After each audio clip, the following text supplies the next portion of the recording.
Hello everyone, কেমন আছেন সবাই? জার্নি উইথ পাপাইয়ের আরেকটি নতুন ব্লগে আপনাদের সকলকে ওয়েলকাম জানাই। আজ সোমবার, সকাল এখন 7টা। চলে এসেছি রান্নাঘরে। সপ্তাহের প্রথম দিন সোমবার মানেই তো অফিস শুরু, তাই সকাল সকাল রান্না বসিয়ে দিয়েছি। ওপাশের ওভেনটিতে বসিয়েছি ভাত, আর এদিকে কড়াইটাকে গরম করতে বসিয়ে দিলাম। আমি স্টিলের কড়াইতেই রান্না করি, আর এই কড়াইগুলি গরম হতে একটু টাইম লাগে। আমার ফ্ল্যাটের খুব কাছেই একটা ছোট্ট মার্কেট বসে, যেখানে ডেইলি সবজি আর সকালবেলার দিকে মাছ পাওয়া যায়। 3 দিন আগে আমি আর আমার হাজবেন্ড মর্নিং ওয়াক করতে গেছিলাম, আর তখনই এই মোরলা মাছটা পেয়েছিলাম। এখানে মাছের বাজারে বড় বড় মাছগুলিকে কেটে দিলেও, মানে ধরুন রুই, কাতলা, চিংড়ি, ভেটকি, ইলিশ, পাবদা, এইসব মাছগুলিকে কেটে দিলেও এই ছোট ছোট মাছগুলিকে একদমই কেটে দেয় না। এই মোরলা মাছটি আজকে আমি না ভেজেই রান্না করব।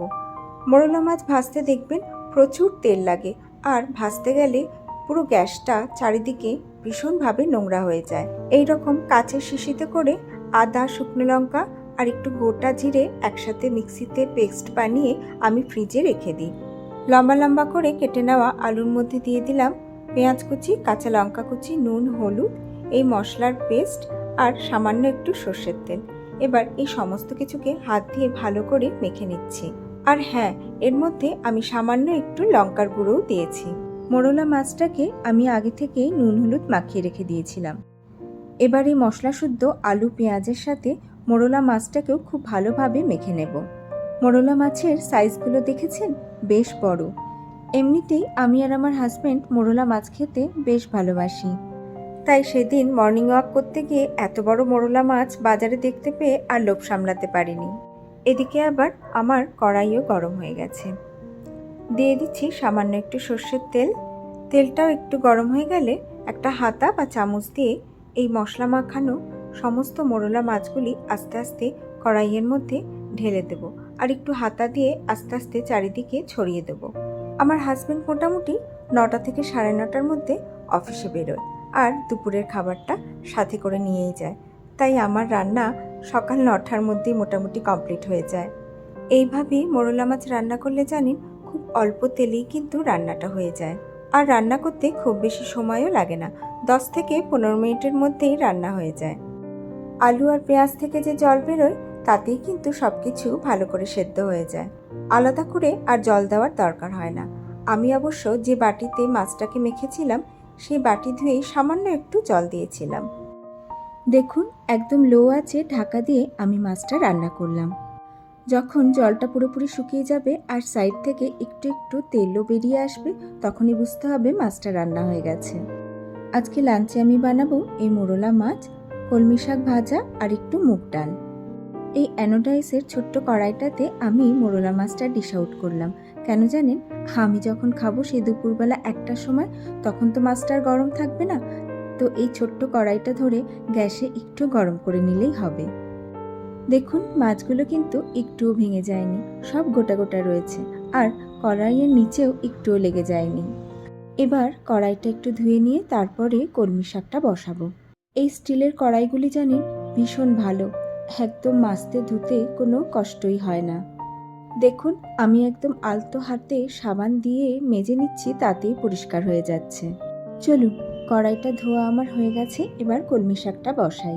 আজকে জানেন আমাদের রাত্রিবেলা 2টো জায়গায় যেতে হবে। একটা বিয়ে বাড়ি আছে, সেখানে যাব। আমার ফ্ল্যাটেরই এক প্রতিবেশীর ছেলের বিয়ে হয়ে গেছে, তারই বৌভাতের রিসেপশন। তবে এই বৌভাতে যাওয়ার আগে আরও একটা জায়গায় আমাদের যেতে হবে। আপনাদের একটু খুলেই বলি, এ তো আপনারা জানেনই যে আমি ঝাড়খণ্ডের রাঁচি শহরে থাকি। তো আমাদের এখানে মজলিস নামের একটি বাঙালিদের সংগঠন রয়েছে। বছরের বিভিন্ন সময়ে বিভিন্ন ধরনের বাংলা সাংস্কৃতিক অনুষ্ঠানের এই সংগঠনটি আয়োজন করে থাকে। যেমন ধরুন, দুর্গাপুজোর পরে বিজয় সম্মেলনী অনুষ্ঠান করা হয়, পয়লা বৈশাখের সময় অনুষ্ঠান হয়, 25শে বৈশাখে করা হয়। এইরকমভাবে সারা বছর ধরেই কিছু না কিছু বাংলা অনুষ্ঠান হতে থাকে। তো এই বছর নববর্ষ উপলক্ষে বাংলার দোহার ব্যান্ডকে আনা হয়েছে। সেই জন্য সন্ধ্যাবেলা আমরা আগে দোহার ব্যান্ডের এই প্রোগ্রাম দেখতে যাব, তারপরে বিয়ে বাড়ি অ্যাটেন্ড করব। আজকে কলমি শাকটা আমি রসুন ফোড়ন দিয়ে রান্না করছি। এরকম রসুন ফোড়ন দিয়ে শাক ভাজা করলে কিন্তু খেতে দারুণ লাগে। বিশেষ করে খাওয়ার সময় রসুনের গন্ধটা কিন্তু অসাধারণ লাগে। অন্যান্য শাকের থেকে কলমি শাক সেদ্ধ হতে কিন্তু একটু টাইম নেয়। সেই জন্য কড়াইতে ঢাকনাটা লাগিয়ে দিয়েছিলাম, যাতে নুন হলুদ দেওয়ার পরে শাক থেকে তাড়াতাড়ি জল বেরিয়ে যায় আর তাড়াতাড়ি রান্না হয়ে যায়। এই যে হয়ে গেছে আমার শাক ভাজা। দাঁড়ান, এবার তাড়াতাড়ি করে একটা বাটিতে তুলে মুগ ডালটা বসিয়ে দিই। আরও একবার কড়াইটা ধুয়ে নিয়েছি, দিয়ে দিলাম অল্প একটু সর্ষের তেল আর ফোড়নে দিচ্ছি জিরে আর শুকনো লঙ্কা। ব্যাস, আজকে মুগ ডালটা এইভাবেই রান্না করব। চলুন, ডাল শাক ভাজা মাছ তো হয়েই গেছে, এবার সকালের জলখাবারের জন্য একটু রুটি বানাতে হবে। ফ্রিজে একটু এঁচোড়ের তরকারি আছে জানেন, সেটাকেই গরম করে নিচ্ছি। সাথে গরম গরম রুটি করে নেব, তাহলেই এবেলার মতো জলখাবার আমাদের হয়ে যাবে। ঘরে দুজন মানুষ তো যতই কম করে রান্না করি একটু না একটু বেঁচেই যায়। বিয়ের পরে আমার শ্বশুরবাড়িতে শাশুড়ি মাকে দেখেছি সকালবেলা জলখাবারে রুটি তরকারি বানাতেন। তবে আমার বাপের বাড়িতে খুব একটা রুটি হতো না। বাবা সকাল 8টার মধ্যে অফিস বেরিয়ে যেত আর আমরাও 10টার মধ্যে স্কুল কলেজে। তাই সকালবেলা মা উঠে ভাত ডাল মাছের ঝোল তরকারি এইসবই রান্না করতো, আর আমরাও ডাল ভাত খেয়েই মাছের ঝোল খেয়েই স্কুল কলেজে বেরিয়ে যেতাম। আমি কিন্তু কিচেনের প্ল্যাটফর্মের উপরেই রুটি বেলি। কাঠের চাটুও রয়েছে জানেন, কিন্তু যখনই চাটুর উপরে রুটি বেলতে যাই তখনই দেখেছি খালি সরে সরে যায়। সেই জন্য কিচেনের প্ল্যাটফর্মের উপরেই আমার সুবিধা হয়। একবার তো পুরী ঘুরতে গিয়ে গ্রানাইটেরও একটা চাটু কিনলাম জানেন, কিন্তু তাতেও দেখেছি যখনই রুটি বেলতে যাই ঠিক সরে সরে যায়। আমাদের ফ্ল্যাটের ছাদে কিছু রিপেয়ারিংয়ের কাজ হচ্ছে, তো সেই জন্য এই ভিডিওতে এই ব্লগে আপনারা হয়তো ব্যাকগ্রাউন্ডে কিছু কিছু শব্দ শুনতে পাবেন, কারণ আমি যখন ভয়েস ওভার দিচ্ছিলাম তখন ছাদে কাজ চলছিল। তো এর জন্য আমি আপনাদের কাছে ক্ষমা চেয়ে নিচ্ছি। এই যে অলরেডি আমার রুটি করা হয়েও গেছে, আর জায়গাটাকে একটু মুছে নিচ্ছি, কারণ এরপরেই আবার লাঞ্চ বক্সটা প্যাক করতে হবে।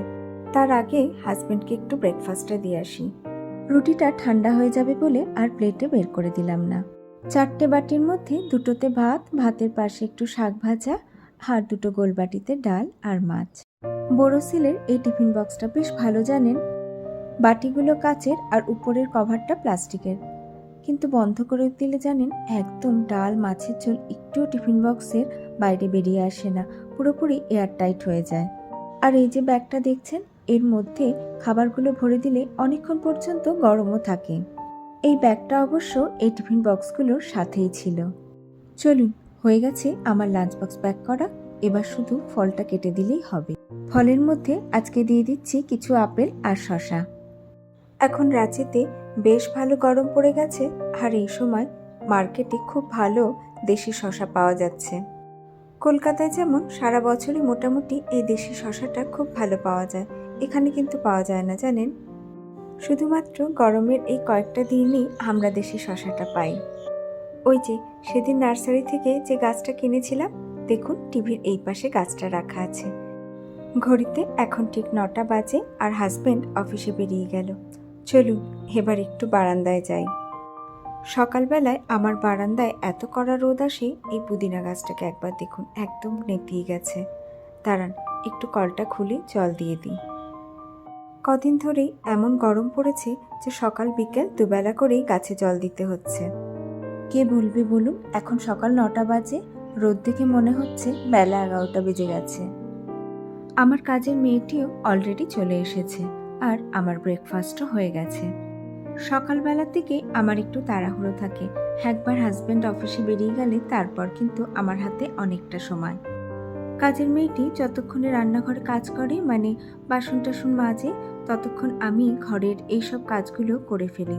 যেমন এই কার্পেটটাকে ঝাড় দিয়ে তুলে সোফার উপর রাখি, সেন্টার টেবিলটাকে সোফার উপর তুলে দিই, ডাস্টিংয়ের কাজটা কাজের মেয়েটা ঘরটা ঝাড়ু দেবে মুছবে, তার আগে এইসব কাজগুলো আমি সেরে ফেলি। আসলে মেঝের উপরে যত ছোট ছোট জিনিসপত্র থাকে যেগুলোকে তুলে রাখা সম্ভব, সেগুলোকে আমি একটু উপরে তুলে দিই, তাতে ঘরটা মুছতে আর ঝাড়ু দিতে একটু সুবিধা হয়। এই যে এদিকে দেখুন আমার রান্নাঘরও অলরেডি পরিষ্কার হয়ে গেছে। রান্নাঘরের এই জানলাটা আমার পূর্ব দিকে, আর সকালবেলা এখান দিয়ে বেশ ভালো রোদ আসে, তাই প্লাস্টিকের এই ধরনের যত ডাব্বা আছে সেগুলোকে ধুয়ে আমি রান্নাঘরের এই জানলার উপরে রেখে দিই। তাতে কি হয়, খুব তাড়াতাড়ি শুকিয়ে যায়। চলুন আপনাদের একবার আমাদের অ্যাকোরিয়ামটা দেখাই। আর এই যে সেই গাছটা যেটা নার্সারি থেকে সেদিন এনেছিলাম। আমার হাজবেন্ডের ঘরের মধ্যে সবচেয়ে যদি কিছু প্রিয় জিনিস থেকে থাকে সেটা হচ্ছে এই অ্যাকোরিয়াম। জলের ভিতরে এই যে গাছগুলি দেখছেন এগুলো কিন্তু সব অরিজিনাল গাছ। লাল রঙের ওই গাছটা দেখুন কি সুন্দর দেখতে। আর উপরে এই যে ভেসে আছে এগুলো কিন্তু সব কচুরিপানা। একদম নিচে মাটির উপরে লাল রঙের ওই মাছগুলো কি বলুন তো? একটু ভালো করে লক্ষ্য করুন। দাঁড়ান, আমি ক্যামেরাটাকে একটু জুম করে দেখাচ্ছি। বুঝতে পারলেন না তো? এগুলো হচ্ছে চিংড়ি মাছ, অ্যাকোরিয়ামের চিংড়ি মাছ। সামনে একটা লাল রঙের দেখা যাচ্ছে, আর ওই যে পিছনে দেখুন একটা হলুদ রঙেরও রয়েছে। লাল হলুদ ছাড়াও সাদা এবং নীল রঙেরও চিংড়ি মাছ রয়েছে জানেন। আর এই যে ছোট্ট ছোট্ট সাদা সাদা পাথরের মতো দেখতে লাগছে, এগুলো কিন্তু একটাও পাথর নয়, সব শামুক। এই যে দেখুন সবুজ পাতার উপরে একটা ছোট্ট শামুক বসে আছে। একটু আগেই আমি আপনাদের সাদা চিংড়ি মাছের কথা বলছিলাম না, এই যে দেখুন একটা সাদা চিংড়ির দেখা পেয়েছি। প্রায় 11:30 মতো বাজে, ঘরও মোছা হয়ে গেছে আর আমার কাজের মেয়েটিও চলে গেছে। চলুন এবার আমি স্নান আর পুজোটা সেরে নিই। অনেকক্ষণ পরে আপনাদের সাথে আবার কথা বলছি। সকালের কাজ তো সবই কমপ্লিট হয়ে গেছে, আমার স্নানও হয়ে গেছে, পুজো দেওয়া হয়ে গেছে। এখন লাঞ্চ করব, আর এখন 1টা বাজে, প্রায় 1টা বাজে। আমি 1টা থেকে 1:30টার মধ্যেই মোটামুটি লাঞ্চ করে নিই। আর হাজব্যান্ড তো লাঞ্চ বক্স নিয়েই যায়, সকালেই আমি সমস্ত কিছু প্যাক করে দিয়ে দিই, ও অফিসেই খেয়ে নেয়। সেদিনকে এর আগের ভিডিওতে আমি আপনাদের সাথে শেয়ার করেছিলাম কি টাইটান আইতে গেছি, সেখানে চোখটা দেখাতে গেছি, রিডিং পাওয়ার আর কি নেব আর কি চশমা। তো সেই চশমাটা নিয়ে এসেছি, এই যে এইটা, এই ফ্রেমটা আমি চুজ করেছিলাম। এরকম গোল ফ্রেমের চশমা আসলে আমি এর আগে পরিনি, তাই ভাবলাম এটা একটা পরি। কিন্তু চশমাটার প্রবলেম হচ্ছে যে আমি চোখে পড়ার পরে না একটু লুজ লাগছে আর কি, মানে নিচু হয়ে যখন কিছু পড়ছি তখন চোখ থেকে খুলে যাচ্ছে। শনিবার বিকালবেলার দিকে একবার গেছিলাম টাইটান আইতে, কিন্তু তখন মেকানিকটা ছিল না। মেকানিকটা আসলে বললো 2-3 দিনের ছুটি নিয়েছে, বললো 30 তারিখের পরে যেতে। তো আবার একবার নিয়ে যেতে হবে, কারণ এটাকে টাইট না করালে আমি মানে পড়তে পারছি না আর কি, ইউজ করতে পারছি না। তো এই হচ্ছে ব্যাপার। আর এখন তো আমি লাঞ্চ করতে বসবো, তাহলে চলুন আমি দুপুরের খাওয়া দাওয়া সেরে নিই। বসে পড়েছি লাঞ্চ করতে। কলমি শাক ভাজা আর মোরলা মাছ দুটোই কিন্তু খেতে বেশ ভালো হয়েছিল। দুপুরে খাওয়া দাওয়ার পরে আমার সেরকম কোনো কাজ থাকে না, আমি তখন বসে একটু ভিডিও এডিটিং করি। আর যদি বেশিক্ষণ ভিডিও এডিট করতে করতে ঘুম পায় তাহলে একটু রেস্টও নিয়ে নিই। এখন বিকেল 6টা মতো বাজে। ফ্ল্যাটের যত ছোট ছোট বাচ্চা আছে সবাই নিচে নেমে খেলতে শুরু করেছে। আর এদিকে আকাশের অবস্থাটা একবার দেখুন, পুরো কালো হয়ে গেছে, একটু পরেই মনে হচ্ছে বৃষ্টি নামবে। বিকেল 7:30টা থেকে দোহারের প্রোগ্রাম শুরু হওয়ার কথা, তাই আর দেরি করব না, সন্ধ্যা দিয়ে রেডি হয়ে নেব। হাজব্যান্ড অফিস থেকে ফিরলে একটু চা খেয়ে নিয়ে তারপরে বেরোবো। আর এই যে আমি রেডিও হয়ে গেছি, এখন প্রায় 7:15 মতো বাজে। তুতে রঙের এই শাড়িটা 2 বছর আগে দুর্গাপুজোর সময় কিনেছিলাম, আমার খুব পছন্দের একটা শাড়ি। চলুন এবার বেরোনো যাক। আমাদের বাড়ি থেকে হলে পৌঁছাতে প্রায় 15 মিনিটের মতো সময় লাগবে। আমরা অলরেডি পৌঁছে গেছি। আর এই যে বাইরে এত ভিড় দেখছেন, এখানে আসলে কিছু খাবার দাবারের ব্যবস্থা করা হয়েছে। ওই চপ জাতীয় কিছু খাবার, যেমন আলুর চপ, মাছের চপ, মোচার চপ, কাঁঠালের চপ, চাউমিন, ভেজ মাঞ্চুরিয়ান এইসব। তবে আমরা আজকে আর কিছুই খাচ্ছি না, কারণ আমাদের এরপরে আবার বিয়েবাড়ি যেতে হবে। আমরা সবাই জানি দোহার ব্যান্ডের প্রতিষ্ঠাতা কালিকা প্রসাদ ভট্টাচার্য মহাশয় আজ আর আমাদের মধ্যে নেই। ওনার জীবনাশনের সেই মর্মান্তিক দুর্ঘটনা আমরা আজও কেউ ভুলতে পারিনি। ওনার এই প্রচেষ্টা, ওনার এই ব্যান্ডের মাধ্যমে উনি আমাদের অন্তরে চিরস্মরণীয় হয়ে থাকবেন। চলুন এক্ষুনি প্রোগ্রাম শুরু হবে। বাংলা লোকগানের দল দোহারকে। দোহারের সাথে রাঁচির আত্মিক সম্পর্ক অনেক দিনের। এর আগেও ওনারা বহুবার রাঁচির সঙ্গীত অনুরাগীদের ডাকে সাড়া দিয়েছেন। রাঁচির আপামোর বাঙালির সমাজকে স্পর্শ করিয়েছেন তাদের শিকড়। আজ মজলিসের আমন্ত্রণে এই মঞ্চে আসার জন্য দোহারের সকল শিল্পীবৃন্দকে জানাই অসংখ্য ধন্যবাদ। আসুন এবার একটু দোহার সম্বন্ধে জানা যাক। আসামের দুই ছেলে কালিকা প্রসাদ ভট্টাচার্য ও রাজীব দাস পড়াশোনার জন্য চলে আসেন কলকাতায়। সেখানেই তাদের আলাপ। অনুষ্ঠানের শুরুতেই রাজীব দাস মহাশয়কে একটি ফুলের বুকে আর মজলিসের তরফ থেকে মেমন্টো দিয়ে অভ্যর্থনা জানানো হলো। এবার আমি মঞ্চে ডেকে নিতে চাই আজ আমরা সবাই জানি দোহার মানে ঢাক ঢোল ধামসা মাদল, বাংলার বাদ্যযন্ত্র, বাংলার লোকশিল্পীদের কথা গান।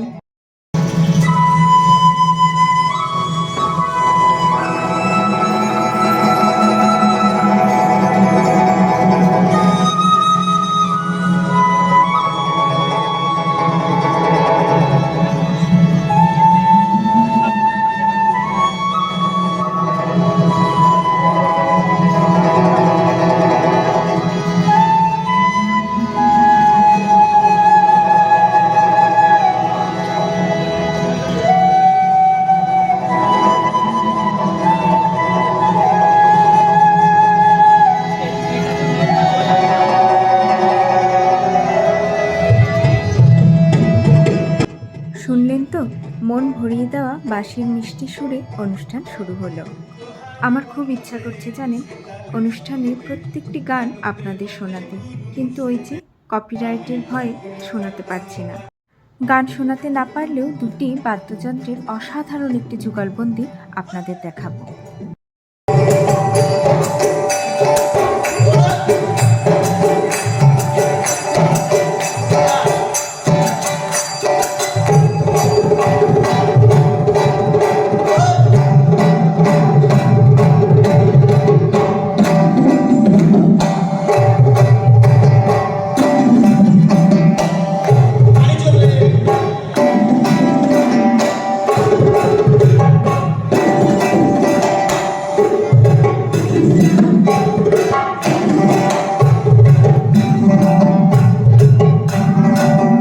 এবার বাদ্যযন্ত্র আর করতালির যুগলবন্দি দেখুন।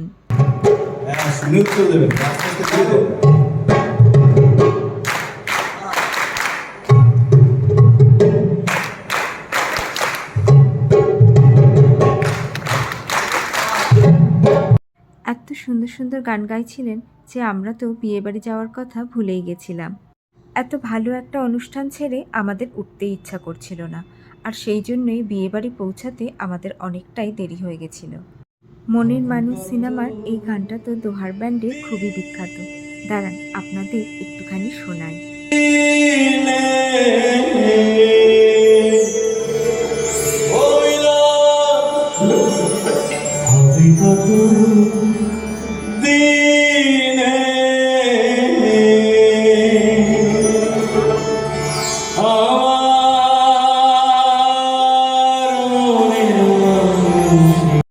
অসম্ভব সুন্দর একটা সন্ধ্যা কাটলো জানেন। এখন সময় প্রায় 10টা, অনুষ্ঠানও অলমোস্ট শেষের দিকে। আর এই গানটিই ছিল সেদিনের অনুষ্ঠানের শেষ গান। আমরা সবাই গানটাতে গলা মিলিয়েছিলাম। এই গানটির সাথেই আমি আমার আজকের ভিডিওটি শেষ করছি। যদি ব্লগটি আপনাদের ভালো লেগে থাকে তাহলে লাইক, কমেন্ট আর সাবস্ক্রাইব করার অনুরোধ রইল। সবাই খুব ভালো থাকবেন, সুস্থ থাকবেন আর আনন্দে থাকবেন। দেখা হচ্ছে আমার নেক্সট আরেকটি ব্লগে।